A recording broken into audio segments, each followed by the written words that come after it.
और अब शुरुआत करते हैं 5 मिनट में 5 बड़ी खबरों की। जम्मू कश्मीर के स्कूलों में सर्दी की छुट्टी का ऐलान हो चुका है। इसे लेकर Jammu Kashmir school education department ने नोटिफिकेशन जारी कर दिया है, जिसके मुताबिक प्री प्राइमरी की छुट्टी 26 नवंबर से 28 फरवरी 2026 तक रहेंगी। वहीं क्लास 1 से 8वीं तक की छुट्टी 1 दिसंबर से 28 फरवरी 2026 तक रहेंगी। क्लास 9वीं से 12वीं तक की छुट्टी 11 दिसंबर से 22 फरवरी तक रहेंगी। इसके साथ ही डिपार्टमेंट ने सभी स्कूलों को नए शेड्यूल पर सख्ती से अमल करने की हिदायत दी है। साथ ही एजुकेशन डिपार्टमेंट ने कहा है कि इसकी खिलाफ वर्जी करने वालों पर सख्त कार्रवाई होगी। वहीं वादी कश्मीर में टेम्परेचर में तेजी से गिरावट दर्ज की जा रही है। आने वाले दिनों में सर्दी की शिद्दत में इजाफा और होने का इम्कान जाहिर किया गया है। महकमा मौसमियात के डायरेक्टर डॉक्टर मुख्तार अहमद के मुताबिक अगले 7 दिनों में कम से कम और ज्यादा से ज्यादा टेम्परेचर 1 से 2 डिग्री सेल्सियस और कमी दर्ज की जा सकती है। वहीं वादी के कई इलाकों में कोहरा बरकरार रहने की उम्मीद है, जबकि जम्मू के कुछ मुनफरिद इलाकों में भी धुंध छाई रह सकती है। महकमा मौसमियात का कहना है कि 1 दिसंबर तक मौसम आमतौर पर खुश्क रहने के भी इम्कान है। वहीं 2 दिसंबर को आसमान में बादल छा जाने और पहाड़ी इलाकों में दोपहर के वक्त हल्की फुल्की बर्फबारी होने के भी इम्कान है। इसके बाद 3 दिसंबर से 10 दिसंबर तक मौसम दोबारा खुश्क रहने की पेशगोई की गई है। सर्दी का ये दौर और तेज होने वाला है, क्योंकि कश्मीर में 21 दिसंबर से शुरू होने वाला चिल्लई कला यानी 40 दिनों की शदीद तरीन सर्दी का मौसम की तरफ बढ़ रहा है। इसके बाद चिल्लई खुर्द 20 दिनों का और चिल्लई बच्चा 10 दिनों का दौर शुरू होने वाला है। इस दौरान गांदरबल में कड़ाके की ठंड ने दस्तक दे दी है। रात के टेम्परेचर में भारी गिरावट दर्ज की गई है, जो -2.5 डिग्री सेल्सियस तक पहुंच गया है, जबकि तड़के सुबह का टेम्परेचर भी 0 से नीचे बना हुआ है। बता दें कि इस ठंड में आम जिंदगी बुरी तरह मुतासिर है। रात में पारा 0 से काफी नीचे जाने की वजह से स्कूली बच्चों ने जिला इंतजामिया से जल्द विंटर वेकेशन करवाने का मांग की है। किश्तवाड़ में पुलिस की गाड़ी अलग अलग इलाकों में जाकर लाउडस्पीकर के जरिए लोगों से अहम ऐलान कर रही है।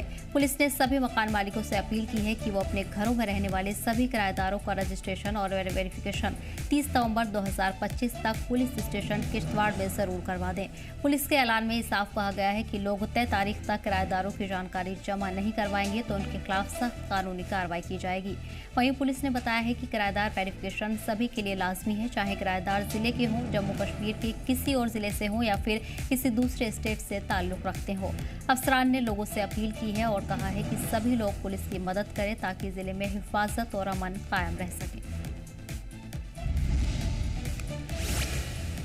और वहीं कठुआ के बिलावर के 3 बाराती वरुण, दर्शन सिंह और योगेश 5 मार्च 2025 को पुरस्कार तौर पर लापता हुए थे। 3 दिन बाद 8 मार्च को उनकी लाश इच्छू नाले के पास से बरामद हुई।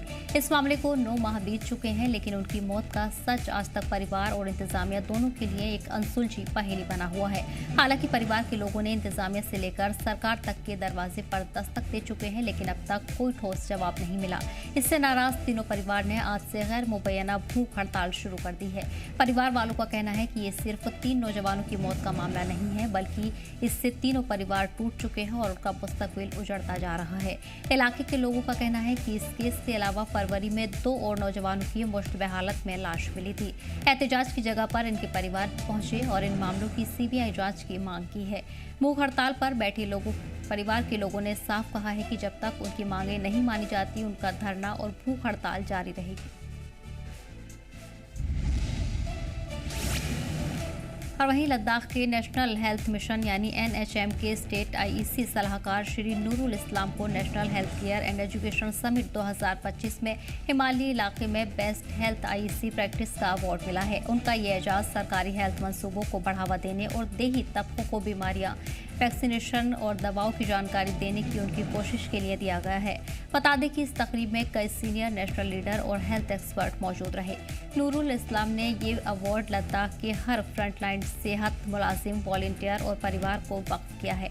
उन्होंने कहा कि ये पहचान NHM के IEC प्रोग्राम को और मजबूत करेगी और दूर दराज हिमालयी इलाके के लोगों को हेल्थ के तई बेदार करेगी।